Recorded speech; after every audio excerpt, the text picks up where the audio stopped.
Hi, everybody. I'm Amanda Mills. I am the Assistant Director of Undergraduate Admissions at Stony Brook University. I'm really happy that you're joining us. We have a, a- an expert panel of Stony Brook student support um, professionals joining us, and they are going to give you all kinds of information. Thank you to those of you who did pre-submit questions. Those are always welcome, and we will try to get to as many as we can. I have guests today signed up and joining us from Arizona, California, Connecticut, Georgia, Massachusetts, Michigan, Maryland, North Carolina, New Jersey, Nevada, New York, which makes sense. We're in New York, Ohio, Pennsylvania, Texas, Vermont, Washington, and even overseas in Bangladesh, India, Pakistan, and Taiwan. So if you're joining us from any of those locations or any I missed, we're really happy that you're here. We have an audience that's comprised of admitted students. If you've been admitted to Stony Brook, congratulations.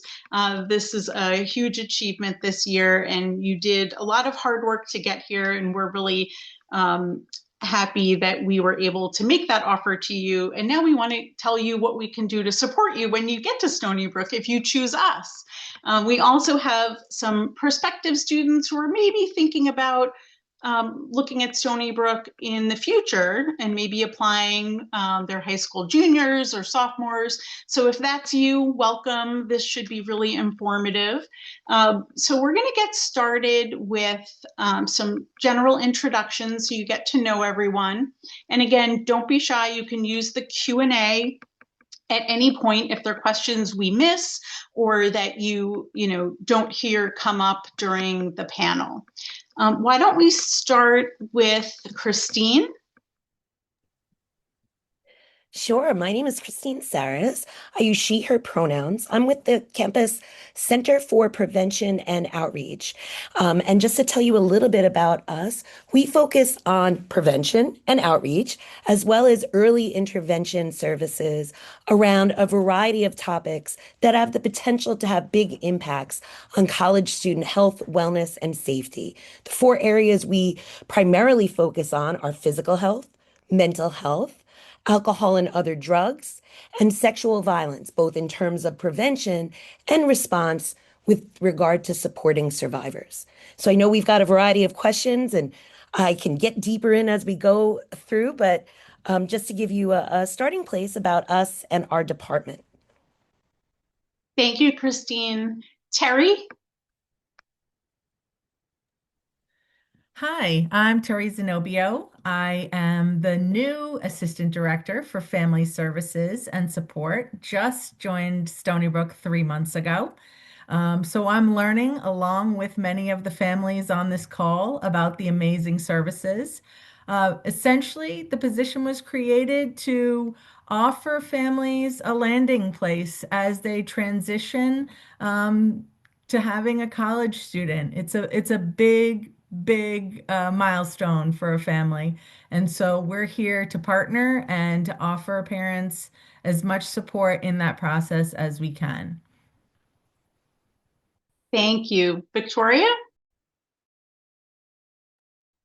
Hello, my name is Victoria Valentine. I'm a licensed mental health counselor and I work for CAPS, which stands for Counseling and Psychological Services. At CAPS, we offer individual therapy, group therapy, and medication management. And I'm sure we'll go into a little bit more detail later on, also about what we offer. And Sarah? Sure. Hi, everyone. My name is Sarah Caldarello. I'm the Associate Director of SASC, which stands for the Student Accessibility Support Center. We always say our department is a little sassy, so we like that acronym.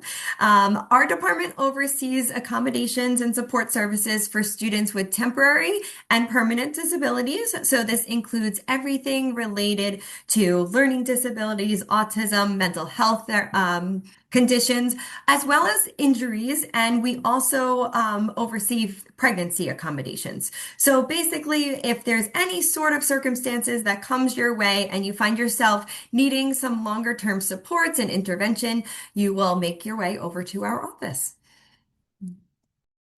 And Pat? Great. Thank you all for coming in today, especially our international students. I know it's probably really early in the morning for you, so thanks for getting up early for us. We appreciate it. I am Pat Toscano. I am the Assistant Director of Student Support here at Stony Brook. Our office is a great aggregator of student support across different offices on campus. If a student's ever not sure where to go to get help or to get an answer for a question, they can come talk to our team. We exist to kind of help shepherd students through difficult days. So just remember, if you're ever having a tough time, come see us. Thank you so much. So now that you've heard who is going to be answering questions from you and from me today, we can jump right into the presentation. So we'll start with family services and kind of talk about the transition period. What are the most common adjustments, challenges that both families and students, as they kind of move from home to the independence of campus life, might encounter? Well, I can speak to the families and then I'll let Pat speak to the students' transition. I think sometimes we, as parents, feel like we're managing a lot of our students' experience as they're going from kindergarten through 12th grade. And now we're taking a little bit of a back seat. Our job here at the university is to really help students thrive. And so sometimes that means letting them make some mistakes and move through some of their own challenges. So, as parents, we're encouraging you to kind of just take a little step back, but stay engaged, stay informed, and support them with what we refer to as salt shaker parenting. Just add a little flavor, enhance their experience a little bit with a question here or there and some encouragement. And but it's a big step, taking that back seat. And I think for students, a lot of it is the fact that for the first time, probably in their lives, they're in charge of their own schedule. So in high school, you have bells at the end of periods. Everything's very organized. Here at Stony Brook, sure, there are class periods, but your schedule might have like a 2-hour gap in it. You may have a class late at night. So really getting adjusted to what making your own schedule looks like is something that we see students have a little bit of difficulty getting it, but once they get the hand of it, excuse me, they usually do well. If a student's ever having issues with time management or really putting their schedule together, they can always come to our team as well. We can help give them some soft skills and also refer them to academic advising, to tutoring, lots of other great resources. Thank you. So we're going to jump around to everybody. Let's go to counseling and psychological services. I'm wondering what, as a parent and a student, I can expect from CAPS. And if I want to get started, talking to someone, but I'm kind of anxious about making that first appointment, what does that kind of initial process look like if I'm hesitant? That's a great question. So CAPS is a campus mental health clinic. We offer individual one-on-one therapy, group therapy, and medication management. And then we also have case managers. And our case managers might help you with, let's say, like you prefer to meet with someone off campus for whatever reason, or you need some like specialized care, our case managers can help you get connected. If you might need a higher level of care than what we can provide, our case managers are also there to help us provide a warm hand up to that appropriate care. We also offer 24/7 wraparound support through our partners Timely Care. And at Timely Care, you can use a virtual platform if you prefer to meet with people that way. And they have more flexibility around evening availabilities and weekends. And then they also offer Talk Now, which I had a colleague recently call it the Uber of therapy, which I absolutely loved because basically it's like if I need to talk to someone right now, I can get on this app and connect with a counselor and speak with someone in the moment. Sorry. So we have a follow-up question since you mentioned medication management. How would that work if you're coming, let's say, from out of state and you have to continue taking different medications? What's that process like? Yeah, so something that we recommend doing is making sure you're connecting with your provider before you come to campus, especially if you're coming from out of state. You might want to make sure you have a like a 90-day supply of medication before you come to campus. That way it gives you a little bit of wiggle room to be able to connect with our services. But you can come to CAPS the first day you're here on campus and we can get that ball rolling for you. And yeah, what you would do is you would call for that initial session. So to answer the second part of your session, your question as well, that's super easy. All you have to do is call our office and you'll speak with one of our front desk people who are really friendly. So if you're nervous about that, just know everyone is super friendly who answers the phone. They'll schedule you an appointment and you'll have that initial intake session, which usually lasts about 20 to 25 minutes to find out what your needs are and connect you with care. If it is medication management, we can start the ball rolling on that referral. Thank you so much. So, Christine, if you could tell us about how CPO, the Center for Prevention and Outreach, trains students to be active bystanders in situations involving alcohol, mental health, interpersonal violence. I think nowadays, students are a little more aware of these things, even in high school, where back in the olden days when I was in high school, this was just not even on my radar. So, students are much more mature now. What's some more information on that? Yeah, absolutely. And I appreciate what you're saying because it is very different from when you went to college, when I went to college, perhaps when a lot of the families and parents that are with us tonight went to college. So, first, I want to highlight that Stony Brook is a community of caring, right? We want to reinforce that at every turn. And you're hearing that already through the things my colleagues and I are reinforcing. We reinforce sort of the expectation for new students, for continuing students, for professionals, no matter what our roles are on campus. Seawolves step up. Seawolves look out for each other, right? And so, in order to help people live up to that expectation, we provide a variety of training and other learning opportunities to help people build the skills and the knowledge to be able to recognize problem behaviors or red flags, depending on what we're talking about, build the skills to be able to do something, right? So we're talking about recognizing when somebody might be in need of help. So if we're talking about mental health, for example, we might be talking about red flags for their wellness, maybe isolating themselves, maybe behaving in risky ways, maybe talking about suicide in, not so direct ways, but being able to pick up on those subtle cues can help us support them. If we're talking about alcohol and other drugs, we would be talking about recognizing the signs of an overdose, for example. Interpersonal violence, we're talking about helping people recognize what does it look like if someone is experiencing unwanted behavior. And so we want to be able to support people, our students and others on campus, with developing the skills to then step in, to say something, to do something, to show they care, to let that person know they matter, and we want to support them as best we can. And we do this in a couple of ways. First of all, CPO, the Center for Prevention Outreach, we really take a public health approach to all of the issues we deal with. That means we're not just kind of throwing spaghetti at the wall and seeing what sticks. We're using evidence-based programs. We're using evidence-based initiatives to be able to support students in their learning. So we know that the things we're teaching people in terms of those skills, they work.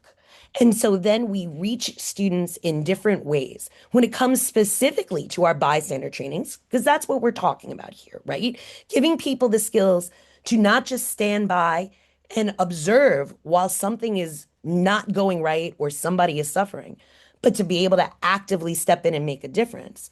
In order to do that, we have not only some core bystander intervention trainings. So, for example, for QPR, that is a nationally recognized training that stands for question, persuade, refer. For sexual and interpersonal violence, we use Green Dot, again, another evidence based, nationally recognized training. For alcohol and other drug overdose prevention, we use Red Watchman, which is also a nationally recognized training, but that one actually grew out of Stony Brook. It was created here at Stony Brook, and now it's used at institutions all over the country. And so we engage thousands of students over the course of every academic year in participating in one or more of these trainings. And we recognize their commitment to helping Stony Brook be a safer, more connected and caring place with what we call the Upstander Award. So students who complete all four of these trainings over the course of their undergraduate career, so really we're talking about maybe one training a year, in the spring before they graduate, they are invited to a special gala where they are recognized, where they get to connect with some, senior administrators who are acknowledging the work and the contributions they've made. And we give them a special certificate of recognition and a cord that they will wear proudly at graduation. In addition to our trainings, we offer a variety of engagement opportunities to help students learn in less formal ways. And those usually involve our peer educators. We have a very robust peer education program at CPO. We have, I think, currently over 50 interns and another 40 student assistants. So these are students who have learned the kinds of skills we want to support students with, and now they're helping us train and teach their peers and raise awareness around all these issues that, again, can have really not only, major impacts, but potentially devastating impacts for people. I'm always happy to talk more about this, but I also realize I could go on and still wouldn't be done talking about this subject. I'm sure we'll come back to it. So, Sarah, could you talk about the biggest barrier or myth preventing students from seeking support through the Student Accessibility Support Center and engaging the services earlier in their college career? Yeah, that's a great question. And we work with such a variety of students coming from so many different backgrounds. I mean, just on this call, there's students across the nation and internationally. So it's there's a vast array of what services were received at the high school level or prior to coming to Stony Brook. But I have to say, probably the biggest myth is that you don't need the same services that you had in high school. And that is so not true, because something that has impacted you in your past will likely continue to impact you. And that's not a bad thing. It really helps us connect you to supports or academic resources in line with your learning style and your needs. A lot of students try their first semester to be super independent, and we want that for you, but we also want you to make informed decisions. And part of that is understanding what has worked well for you in the past and utilizing those supports, if they include accommodations, to continue. What I like to say too to all of our students is we are Stony Brook. A lot of our undergrads go on to med school, law school. They go on to a lot of these big Ivy League graduate programs, and utilizing accommodations by no means will prevent you from getting into one of those. If anything, it's going to only enhance your ability to actually demonstrate your knowledge rather than the impact of your disability. Thank you so much. So for our duo, family support services, student support services, how does your office help parents and supporters coach their students through a problem rather than maybe solving it, which is usually the inclination? You always want to solve everything, right? Right, right. I think we can all think of a time where our child has come to us with a difficulty and we just present all of the solutions that we might possibly think of for them to kind of put into place. And that's not what we want to do here, right? We want their exploration. We want them to have a little grit and perseverance, but we don't want them to suffer. And so it's really important to keep lines of communication open because we know that you are, as their family, their safe place. You know, you are the one that they want to share their joys and their upsetments with most often. And so you want to be able to listen very openly, objectively. You want to be able to ask a question. Are you looking for me to offer a suggestion? Are you wanting me to just, provide you with some encouragement? Put the ball in their court, asking them how they want this process to go of decision making. And one of the resources we use, we have a Family Connect newsletter that highlights some of the different opportunities throughout the year. And all of the articles, I think for the most part, at the end offer questions that you can actually use with your child. So it keeps those lines of communication open. You're informed about what's happening on school grounds, but not necessarily, making the decisions for them. Instead of a manager, you're kind of becoming like a consultant. And to reiterate that too, I think we have a great saying in the office. It's we can either teach a student to fish or give a student a fish. And I think we're really big proponents of teaching a student how to fish along with family members. So much of the growth and development that students do on campus is done outside of the classroom. And a lot of that is by learning processes, how to advocate for themselves, and lots of other great things. So, yeah. Thank you both. So now we're going to swing back around to CAPS, Counseling and Psychological Services. What are the most common signs of distress that you see among undergraduates, especially, I guess, not just during the beginning of school, but during like midterms and finals and course registration? What are some of those? Yeah, so I think and first of all, I would like to say I would love to hear other people's input on this question as well. But I think for me, what I've noticed is the most common, like red flags that maybe I might need some more support is an increase in anxiety, some sleep disturbances, and just like having a difficulty managing your time that maybe like you didn't before. Anybody else have any things that they see here and there that pop up around Yes, those times? I don't mind jumping in on this one and sort of building on what Victoria was highlighting. Really any big change, right? Anything that's a big departure or even a not so big departure, when we start to notice ourselves or the people close to us sort of not being themselves, right? And so again, our sleep patterns, our eating patterns, those are great examples.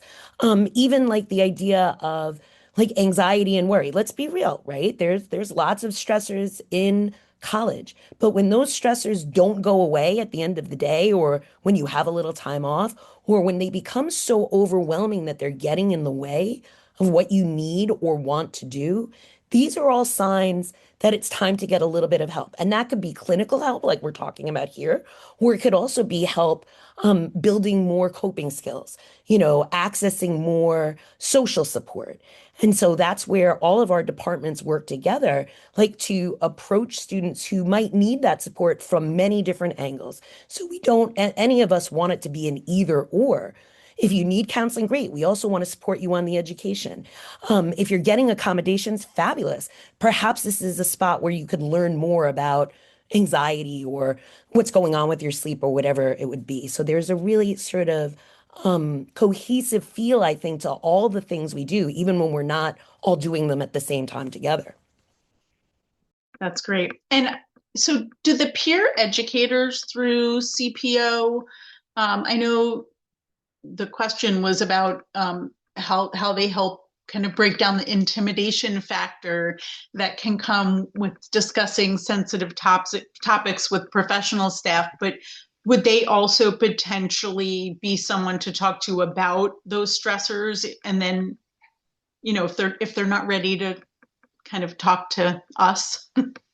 Yeah, I think that's a fabulous question. And I think it's important to think about the role of peers is to sort of, I think as an adjunct, to put it in a fancy way, right? To supplement what we are doing as professionals. But even more than that, often students, more often than not, students are going to be talking to their friends, their classmates, their peers about what they're experiencing long before they ever get to a point where they might be looking to talk to a professional.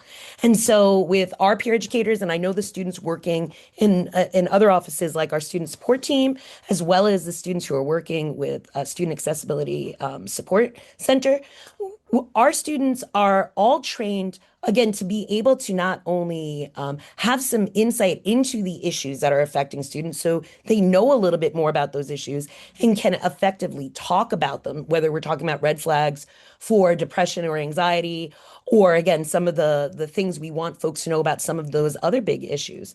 But then they also get that training to be able to engage their peers in conversations in ways that will feel sort of low or lower key, right, than it may feel to talk to one of us as a professional.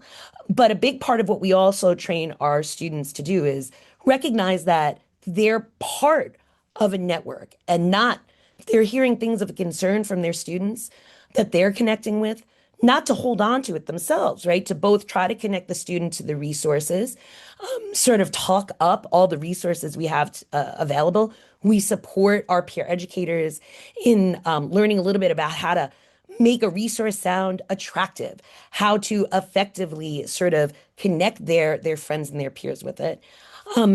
And also how to recognize when maybe it's what their peers are bringing to them are more than they can really address, and we need to connect them with the resource. Or to put it on another sort of department's radar if there are really big concerns about safety and wellness.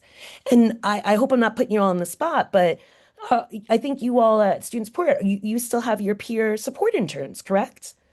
So I thought Yes, we that would be do. one there. Yes, we do. They're actually working within our residential student support team at this time, but we still use them.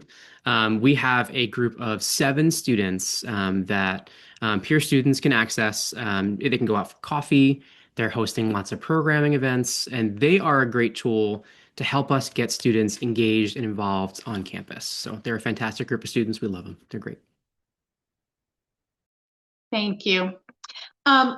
So is it difficult to request accommodations through the Student Accessibility Support Center, Sarah? And how would I go about kind of getting that started with, I have specific needs, can you offer them? How are they offered? Yeah, yeah. It is probably the easiest process you will have. Okay. So we don't want to put any more barriers in place than barriers that you're experiencing. So our office obviously serves students with diagnosed disabilities, but there are some times where students are experiencing challenges and may be referred to us by all of these wonderful people on the panel. I think I've worked with every single one of your offices. And we like to say that there is this such intertwined nature of Stony Brook. So if someone is observing a student having difficulty and we might think that there are accommodations that we want to put into place, you would come to our office and anyone can connect with us at any time throughout the semester by just simply completing an intake. And that intake is really just asking for your self-report of how you're experiencing these challenges. We do often want to look at some sort of documentation with some diagnosis, and whoever your provider is, whether that be a primary care physician, a psychologist, psychiatrist, therapist, what have you, we want their input into what they're observing as well. But that isn't required for some of our accommodations that we can put through. So it is possible to get provisional accommodations to help support you along the way as we help you get connected to a provider and get that documentation. I think a part of the question that a lot of people would like answered is, can I connect with your office before I'm even at Stony Brook? And yes, yes, 100%. Our staff is available. We usually schedule about 30 or 45 minutes just to talk through what you have received in the past and what accommodations may be available to you at Stony Brook. Excellent. And so do I have to be an admitted student, or could I just be thinking like future, maybe I'll apply to Stony Brook and I just want to see if this is possible? Yeah, it's really a case by case basis. I'd say most of the students that we consult with are admitted, and they're getting ready to register and enroll in courses. But there are some students who, due to different disability factors, what they need to either reside or attend classes and have access to that education is very contingent on what accommodations or support services can be provided. So by all means, you can connect with our office and just simply say that you're a prospective student and want to consult with what accommodations might be available to you.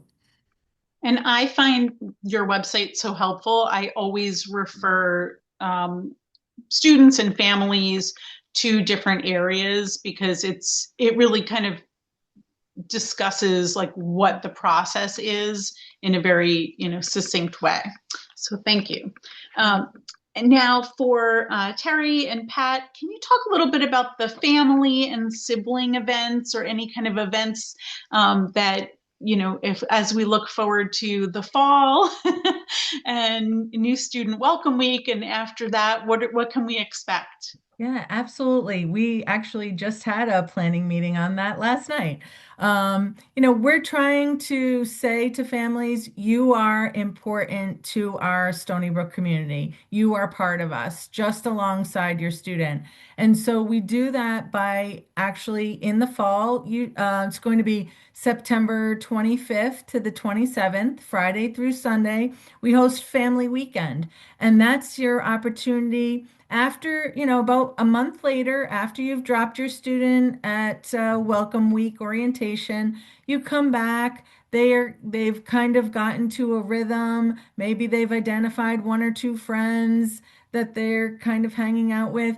And we provide all these opportunities for you to see the resources and the programs and the spaces that your students interact with every day. So whether it's one of our sports teams playing, or it's breakfast with the president, or bingo with the deans, or our career center.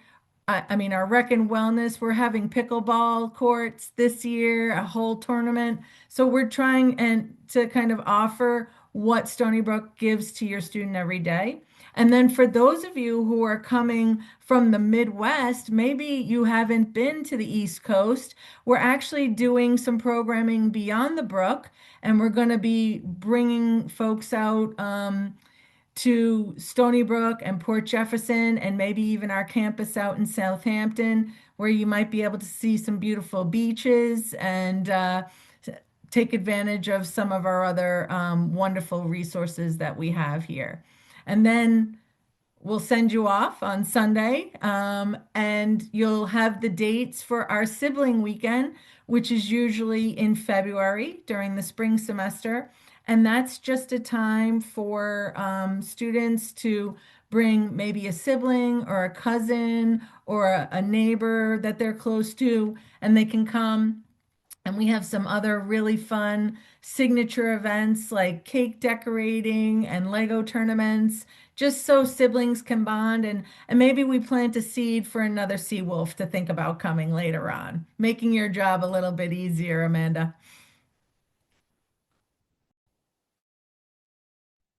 Let's see, Pat, anything you want to add, or we're good? One small thing to add, if you do end up coming to Family Weekend and you'd like a free gift, we always have something for families, so please stop by and say hello. Nice. Good plug. So as we kind of come back around to CAPS, so we have, I hear this from students who work in our office sometimes, or, come by our office, that they don't want to get their friend in trouble by reporting a concern, but at the same time, they're worried. And so they're kind of torn between like, should I do this? I have to do this. What do I do? And so how do you kind of reframe that outreach as an act of like life-saving support potentially? Yeah. First, I want to validate that it is really hard to ask for support for someone else because sometimes you're like, I don't know, like all the things that you were just naming, right? But it might be helpful to reframe what trouble might actually look like. Because if you think about it, what trouble might look like is someone approaching them, seeing if they are in need of support, and getting them connected with care, right? And if if that's like what trouble is, that's probably not too bad. I also want to add that if that's something that you're worried about, the CPO workshops are a great opportunity. I always say knowledge is power. So like all those trainings that Christine was naming will help you understand how you can advocate for a friend in need. Thank you. And Christine, you mentioned Red Watch Band training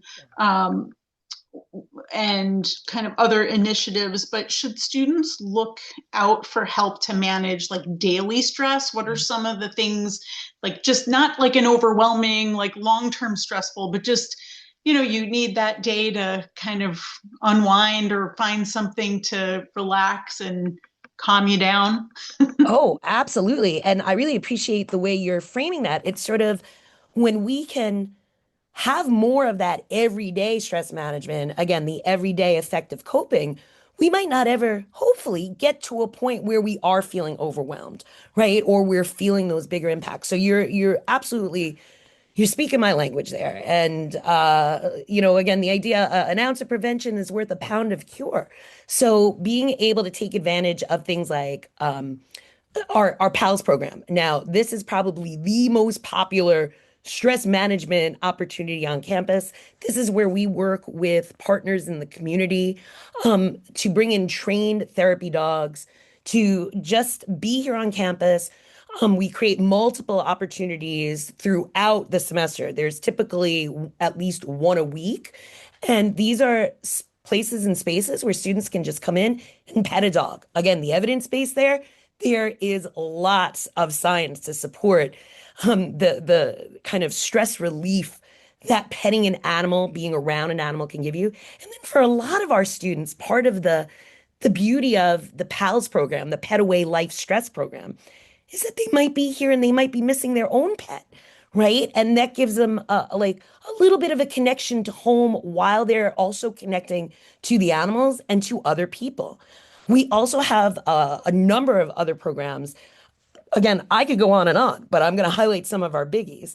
Another great program is our Global Community Program. That's community, T-E-A. So we get together in the International Student Lounge. We partner with our colleagues over there.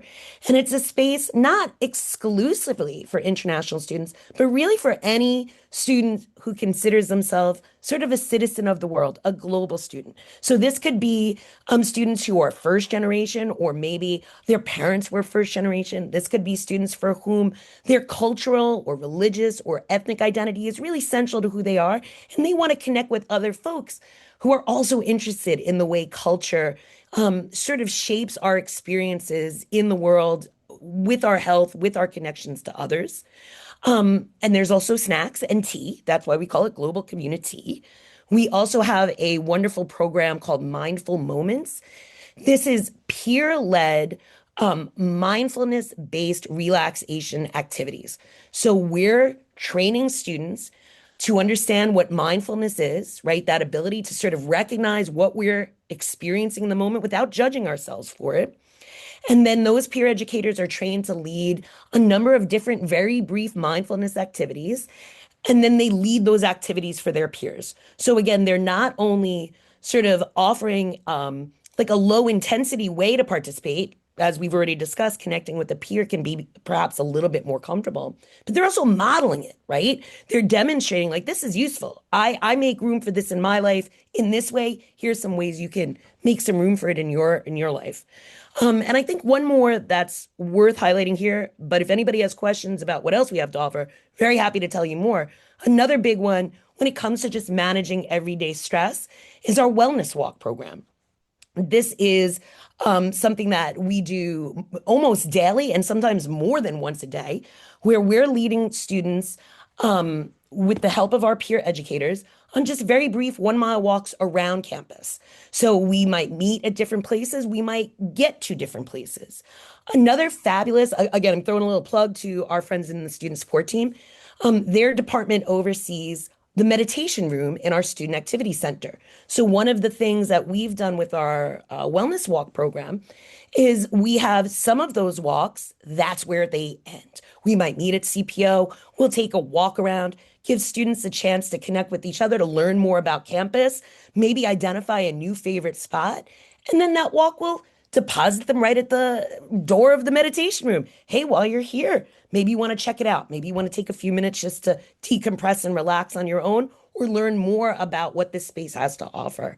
But those are some of our, I think, most impactful and most popular stress management related activities. And there's lots of ways for students to get involved in them. And hopefully some of you will be coming to Stony Brook and maybe even want to get involved with leading them as a peer educator. Thank you.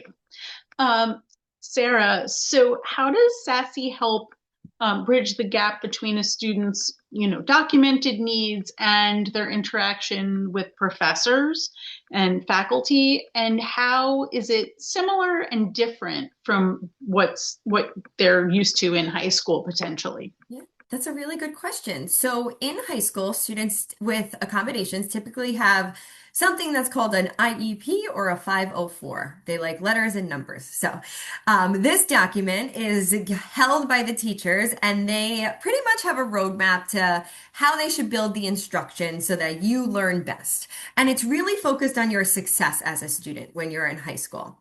In college, it's a little different, and it's based on access. So that's where accessibility comes in. And access is really the ability to engage and participate. So it's not guaranteeing that you're going to be a successful student. You still have to make use of studying and attending class, but we want to give every tool that we can to help you access and allow you the opportunity to succeed. So our office will meet with students, and if we approve of accommodations, we send accommodation letters to their faculty. And this changes each and every semester because you'll be enrolled in different classes with different professors. The accommodations can also vary among the classes. So I have some students who don't utilize accommodations in their English classes, but really struggle with more multitasking and STEM-based classes. So they might have extended time or use of a calculator when they are in their chemistry or biology class. So it's very different in that we will look at you as a student holistically and what you need, but also go course by course and then communicate those specific accommodations to the professors. It is very important that you as a student self-identify because we will not outreach to any faculty without you connecting with us because we don't have access to your prior documentation. So each semester you do have to connect with us and renew your accommodations because they won't automatically roll over.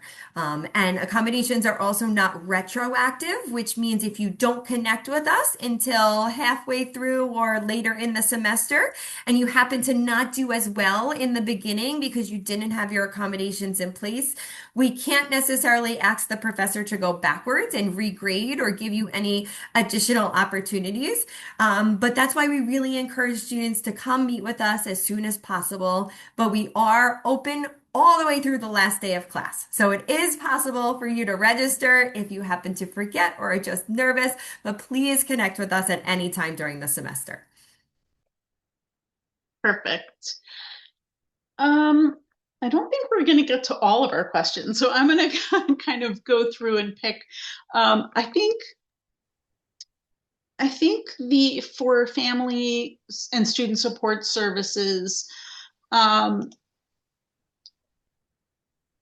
if you could design a survival kit for a first year family, what is kind of like one non-physical resource, like a newspaper or mindset, you would make sure they pack or kind of keep in mind when they're there? So we have a Dare to Be campaign at Stony Brook, and I think what I would suggest for parents and families would just be engaged. And so that means be informed. Victoria said knowledge is power. That not only works for your students, but that works for you. And similar to how the student support team kind of acts as a concierge for students coming in, not knowing where to go, what office to access. Family services can do that as well for the parents. And if they just visit our website, you can actually get connected to all of these services because they're all in one place. If you don't see it for some reason, you can email us and we can, again, set up a phone call, talk through some of your concerns, and then help direct you to the right office. So really just be engaged. Show that that you really care and you want your student to be as successful as possible.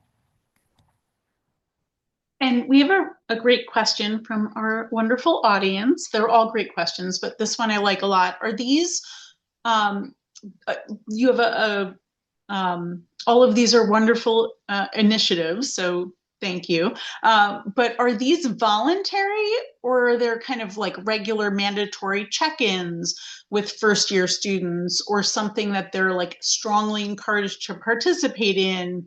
I like this one to in at least one of these for like a perk. um, we give away a lot of stuff, right? Anyone want to? You could probably each answer. Hop in, yeah. So the student support team, we are entirely optional. We're never going to mandate a student to come see us. One of the things that we really do stress is our availability as a team. We can do appointments and we also do walk-ins. So we can help out a student if they need help immediately or if they want to schedule it in advance. Another really good thing to note is we also offer Zoom calls and phone calls. So even if you're a commuter and you want to access these services from home, we can do that for you as well. You're by no means obligated to come see us, but we make it as easy as possible to come see us if you want to.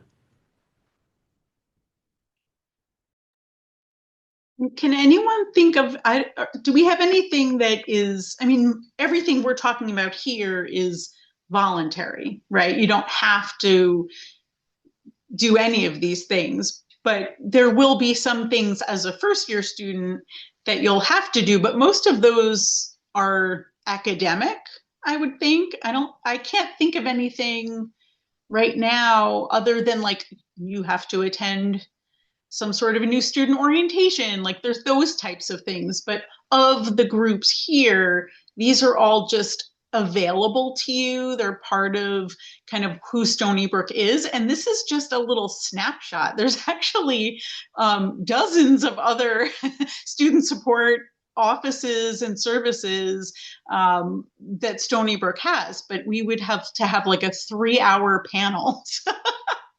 But yeah, always email admissions. We try to make sure we can connect you, especially as a new student, with like which office would be the most appropriate or which information might best answer your questions. So you can always email us at enroll@stonybrook.edu with any questions that maybe we didn't answer exactly, for your specific situation, or you have questions non-related to our panelists. But yeah, these are great. I also have a Amanda, question. Yes. I know Victoria mentioned timely care earlier, and I did just recently find out that all new and transfer students are supposed to download the app. They are required to do that. So Oh, great. just to kind of get that on their phones and make sure they know that they can have access to that medical and mental health 24/7. And it's free. It's a free app. It's free and it actually works abroad and out of state too. Yeah, you can use it in all 50 states, especially the Talk Now feature. And I didn't know it was mandatory to download, but I love that. I always tell students, just download it, set up your account. The last thing you want to do when you want to talk to someone is like, okay, what's my full Stony Brook email, right? And then you leave it in your back pocket. If you need to pick it up, you pick it up. Yeah, that's great. That's only we've had timely care for, is it the third or fourth year? That one's hard for me to answer. I've been here for about 2 years, and it's been here since I've been here. Because I think it kind of like during the initial COVID pandemic, it was something that was obviously necessary. And then it just became such a great tool that now it's great to hear that it's going to be just part of everyone's life at Stony Brook. This is a great question. Do professors allow laptops in their classrooms? And if you use a laptop for note-taking and written assignments, is that okay? And what if I have a student who doesn't feel like ready to register for accommodations? And it's not really registering for accommodations, but kind of working with SASC to find the right kind of support model. That's a really good question. So most students utilize some sort of laptop or tablet. There are some professors who do not allow electronic devices, though. So it's few and far between, but there are some professors who are very strict with that. Once you register with SASC, and if we deem that use of a laptop or ability to type responses is a reasonable accommodation, the professor takes direction from us. So that means that even if their general course policy restricts electronics, we negotiate with the professor and say that this is required because of the disability in order for that person to access their education. What's important to know is I think in the question they cited a specific diagnosis, and I want that person to really think about exams, because the only way to be able to type responses for exams is through an accommodation. If otherwise in the class, a student has to handwrite. So again, it helps to protect the student. We never want a student to go into a conversation or a negotiation with a faculty because there is this power differential, and we want to make sure that you are legally protected for the accommodations that you are required to have. So a student doesn't have to register, but it sounds like a student with these concerns or interests would definitely benefit from connecting with us. Yes, I agree.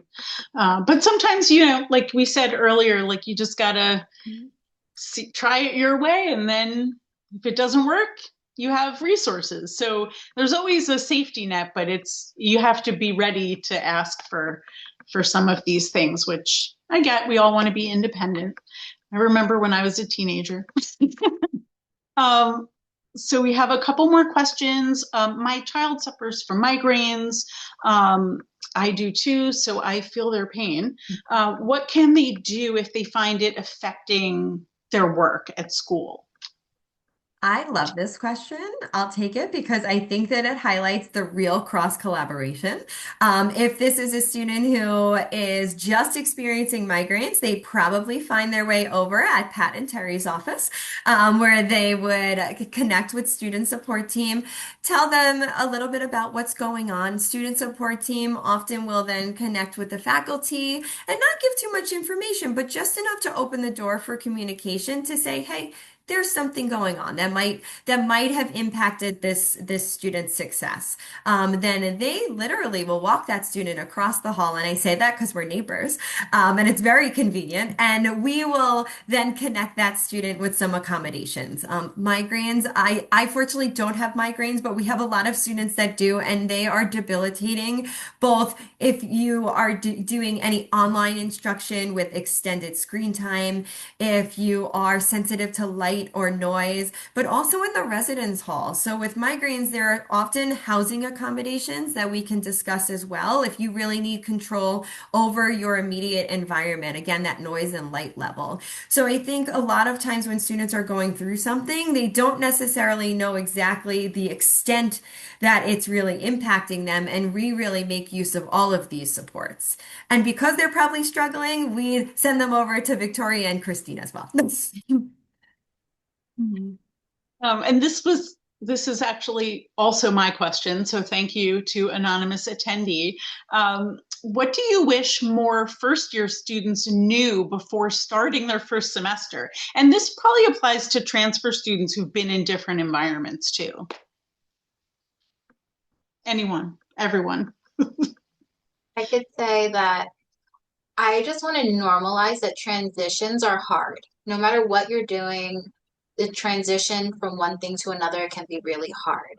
And so if you feel like, oh man, I'm really struggling, don't feel like you're alone in that feeling and come seek out support. And we've definitely heard it before, and we can help get through that moment.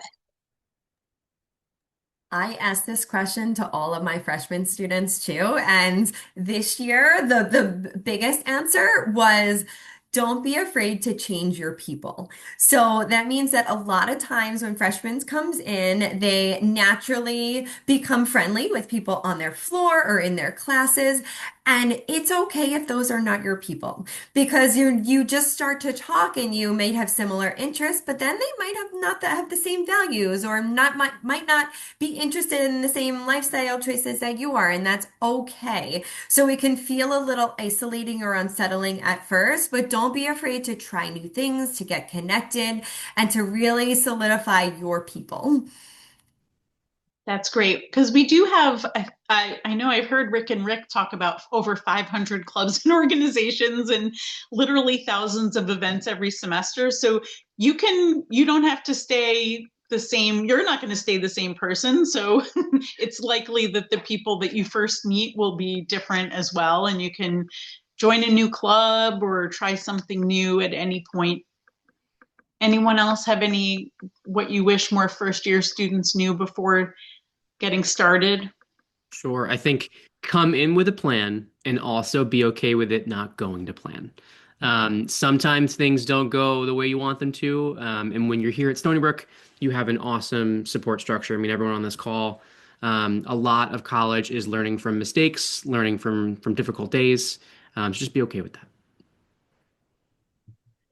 Yeah, I couldn't agree more with what my colleagues are saying. I think it's useful to kind of remind students, or perhaps it's the first time they ever thought about it. Like we all have this idea that success looks like this, right? A straight line from where we started to where we want to end up. That is not how success looks for any of us. I feel very confident asserting that for everybody on this call. Most of us, it looks more like a little bit over here than over here. We still got to something resembling where we wanted to go, but perhaps the path we take there isn't the way we would have expected. But that's okay. Sometimes the journey is the destination.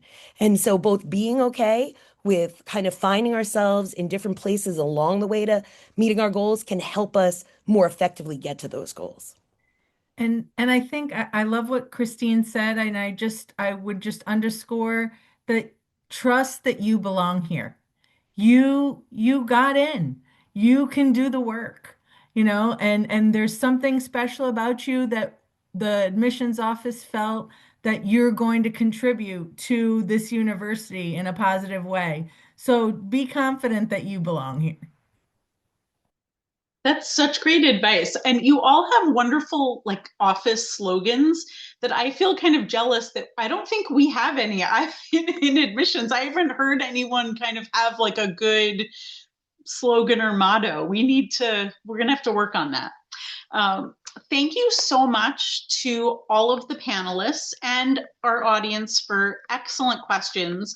As I said to some of you in my responses, if there was something that we didn't fully cover or you want more information about, I hope you will email us at enroll@stonybrook.edu. Again, there's so many other wonderful professionals at Stony Brook that aren't on this specific call in other departments that also support Seawolves. And there's so many ways it's hard to even know what they all are and to remember them. So we don't expect you to be experts in that, but we want to make sure that we connect you to the resources that you need. Again, thank you so much. Excellent panel. It was so great to see all of you. Thank you, everyone, and good luck with your decisions about where you're going to spend the next 4 years, what college you'll go to in the fall. Enjoy the rest of your senior year if you're a senior, junior, sophomore, wherever you are in that process. And to all of the families and supporters of future college students, just take a lot of deep breaths and take all the advice that we gave for students and apply it for yourself as well. That's what my goal is for the rest of this, at least week or month. So thank you, everyone. Have a great day. Bye.